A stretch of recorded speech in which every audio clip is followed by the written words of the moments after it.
Welcome to my channel, Living Water. We're reading through the Bible and we are in the book of Romans. We've got 2 Romans chapter 3. So what advantage does the Jews have? Or what is the benefit of circumcision? Considerable in every way first. They were entrusted with the spoken words of God. What then? If some did not believe, will their unbelief cancel God's faithfulness? Absolutely not. God must be true, but everyone is a liar, as it is written, that you may be justified in your words and triumph when you judge. But if our unrighteousness highlights God's righteousness, what are we to say? I use a human argument. Is God's unrighteousness to inflict wrath? Absolutely not. Otherwise, how will God judge the world? But if by my lie God's truth is amplified to his glory, why am I also still judged as a sinner? And why not say, just as some people slanderously claim,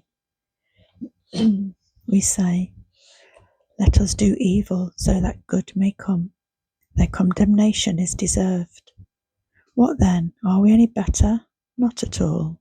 For we have previously charged that both Jews and Gentiles are all under sin, as it is written, there is no one righteous, not even one. There is no one who understands. There is no one who seeks God. All have turned away. Together they have become useless. There is no one who does good. There is not even one. Their throat is an open grave.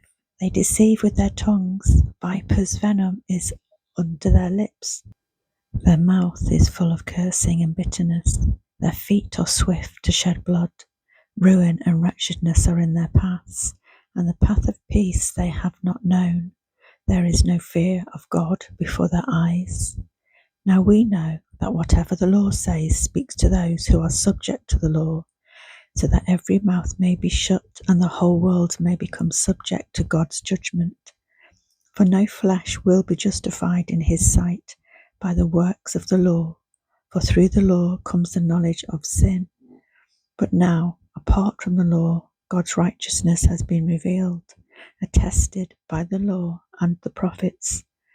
That is, God's righteousness through faith in Jesus Christ, to all who believe, since there is no distinction.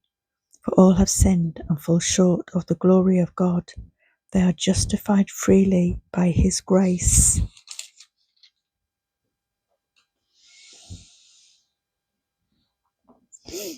Through the redemption that is in Christ Jesus. God presented him as a propitiation through faith in his blood to demonstrate his righteousness, because in his restraint God passed over the sins previously committed. He presented him to demonstrate his righteousness at the present time, so that he would be righteous and declare righteous the one who has faith in Jesus.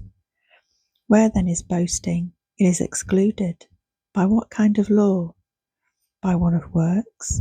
No, on the contrary, by a law of faith. For we conclude that a man is justified by faith apart from works of law. Or is God for Jews only? Is he not also for Gentiles? Yes, for Gentiles too, since there is one God who will justify the circumcised by faith and the uncircumcised through faith. Do we then cancel the law through faith? Absolutely not.